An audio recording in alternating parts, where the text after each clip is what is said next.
ಎಲ್ಲಾ ಹಾನಿಯಿಂದ ಕೂದಲನ್ನು ರಕ್ಷಿಸುತ್ತೆ. ಬರೀ Amrit noni reach root premium hair oil. ಅವರು ಹೋದ ತಿಂಗಳು 2ನೇ ತಿಂಗಳಲ್ಲಿ 2 ತಿಂಗಳಾಗಿತ್ತು ಅವ್ರು ಬಂದವರು ಬಾಡಿಗೆ ಕೇಳ್ಕೊಬಂದರು. ಬಾಡಿಗೆ ಕೇಳ್ಕೊಬಂದವರು ನಾವು ಅಡ್ವಾನ್ಸ್ ಆಗಲಿ ಏನೇ ಆಗಲಿ ಮಾತಾಡಬೇಕು ಅಂದರೆ ಕೂತ್ಕೊಂಡು ಮಾತಾಡೋಣಮ್ಮ ಅಂತ ಹೇಳ್ದು. ಮಾತಾಡಬೇಕಾ ಇವರು ನಮಗೆ ಕೊಡಿ, ನಾವು ಬಾಡಿಗೆ ಕಟ್ಕೊಂಡು ಹೋಗ್ತೀವಿ, ನಾವು ಖಾಲಿ ಮಾಡಲ್ಲ ಅಂತ ಹೇಳಿದ್ರು. ಆಯ್ತಮ್ಮ ಹಂಗೆ ಕಂಟಿನ್ಯೂ ಮಾಡಮ್ಮ ಅಂತ ಹೇಳ್ದು. ಮಾಡ್ತಾಯಿದ್ಲು. ಒಂದು ತಿಂಗಳು ಫಸ್ಟ್ನೇ ತಿಂಗಳಲ್ಲಿ ಇವಳು 1 ತಿಂಗಳು ಬಾಡಿಗೆ ನಮ್ಮ ಕೈಗೆ ಕೊಟ್ಟಳು.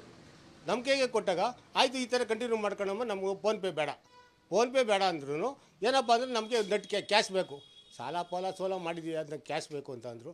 ಆಮೇಲೆ ಅವರು ಆಯಿತು ಸರ್ ಅಂಕಲ್ ಅಂತ ಅಂದ್ಬಿಟ್ಟು ನನಗೆ ನಮ್ಮ ಕೈಗೆ ಕೊಟ್ಟಲು. ಆಮೇಲೆ ನಮ್ಮ ಮನೇಲಿ ತಗೊಂಡೋಗಿ ಕೊಟ್ಟೆ ವ್ಯವಹಾರ ಮಾಡಿದೆ. ಆಮೇಲೆ ಮುಂದೂ ತಿಂಗಳಿಗೆ 10ನೇ ತಾರೀಕು ಬರೋಕ್ಕೆ 4-5ಕ್ಕೆ ಕೊಡಬೇಕು ಅಂತ ನಾನು ಹೇಳಿದ್ದೆ. ಆಯಿತು ಅಂತ ಒಪ್ಕೊಂಡಿದ್ಲು. ಅವಳು ಸಂಬಳಕ್ಕೆ ಹೋಯ್ತಾಳು, ಇನ್ನೊಂದು ಹೋಯ್ತಾಳು ನನಗೆ ಗೊತ್ತಿಲ್ಲ. ಸಂಬಳ ದುಡ್ಡು ಬರಲಿ ಅಣ್ಣ ಅಂಕಲ್ ನಾನು ಕೊಡ್ತೀನಿ ಅಂತ ಹೇಳಿದ್ಲು. ಆಯ್ತಮ್ಮ ಎಲ್ಲರಿಗೂ ಕಷ್ಟ ಇದೆ, ನೀನು ಹಂಗೆ ಮಾಡಮ್ಮ, ಕೊಡಿ ಬಿಡು ಅಂತ ಹೇಳ್ಬಿಟ್ಟು ವ್ಯವಹಾರ ಮಾಡಿದ್ಲು. ಆಮೇಲೆ ಈಗ ನಾನು ಒಂದು ಮನ್ಸತ್ವ ನಮಗೂ ಅದೇ ಮಕ್ಕಳು ಮರಿ ಅಂತ ಅಂದ್ಬಿಟ್ಟು ಬಿಡಮ್ಮ ಅಂತ ಇದು ಮಾಡಿದ್ಲು. ಅವತ್ತೇನಾಯಿತು 10ನೇ ತಾರೀಕು ಗಂಟೆ ಬೆಳಿಗ್ಗೆನೇ ಹೋಗವಳೆ. ಬೆಳಿಗ್ಗೆ ಹೋಗಿ ದುಡ್ಡು ಕೊಡೋಕ್ಕೆ ನಮ್ಮ ಸತ್ಯ ಒಂದು ಹೋದ್ಲು.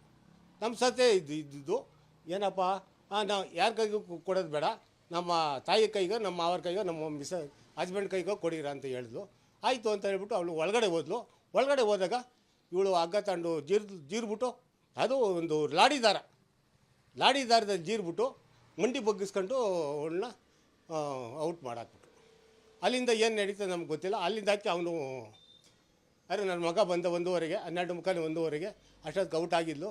ಆಮೇಲೆ ಇದು ಹೊಯ್ಸಳ ಬಂತ ಫೋನ್ ಮಾಡ್ದ. ಹೊಯ್ಸಳಕ್ಕೆ ಬೇಡ, ನಮಗೆ ಕೆಂಗೇರಿ ಸ್ಟೇಷನ್ ಫೋನ್ ಮಾಡೋದು.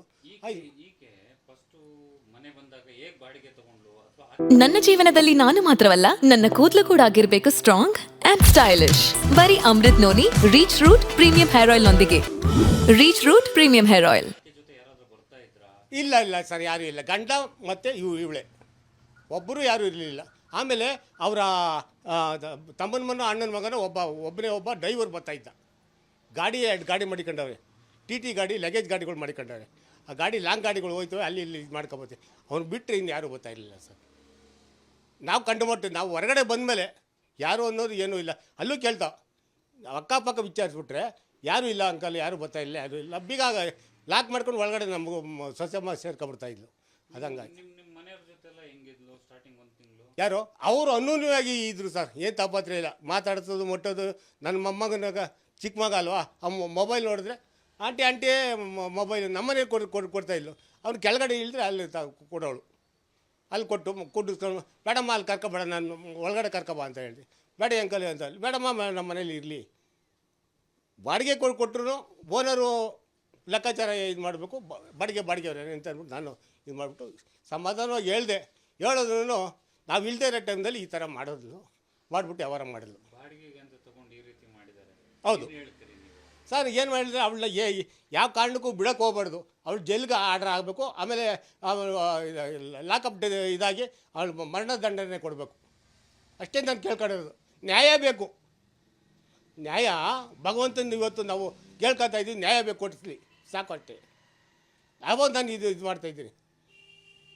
ಈಗ ಬೇರೆಯವರಿಗೆಲ್ಲ ಏನು ಹೇಳಲಿಕ್ಕೆ ಇಷ್ಟಪಡ್ತಾರೆ? ಈಗ ನಂಬಿಕೆಯಿಂದ ಮನೆ ಕೊಡ್ತಾರೆ ಸರ್. ಬೇರೆಯವ್ರಿಗೆ ಅಲ್ಲೇ ಮುಂದೆನೇ ಇವಾಗ ಕನ್ನಡಿ ಇದ್ದವಾಗ ನಾವೇನು ಹೇಳೋಕ್ಕಾಗಲ್ಲ. ಮನೆ ಕಟ್ಕೊಂಡು 3 ತಿಂಗಳಾಗಲಿಲ್ಲ, ನಾವು ಹೋಗಿ ಬಂದು ಎಲ್ಲ ವ್ಯವಹಾರ ಮಾಡೋದು.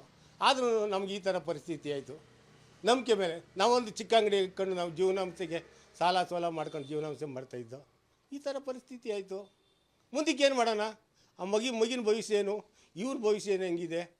ಅವಳು ಯಾವ ಥರ ಬಿಡಬೇಕು? ಇಲ್ಲ ನಮ್ಮ ಹ್ಯಾಂಡವ್ರು ಕೊಡಲಿ, ಯಾರೂ ಬೇಡ, ನಮ್ಮ ಹ್ಯಾಂಡವ್ರು ಕೊಡಲಿ. ಬೊಬ್ಬಳಿತ್ತಲ್ಲೇ ಅವಳಿಗೇನು ಶಿಕ್ಷೆ ಮಾಡಬೇಕೋ ಮಾಡಿಸ್ಬಿಟ್ಟು ನಾನು ನಾನೇ ಮಾಡ್ತೀನಿ.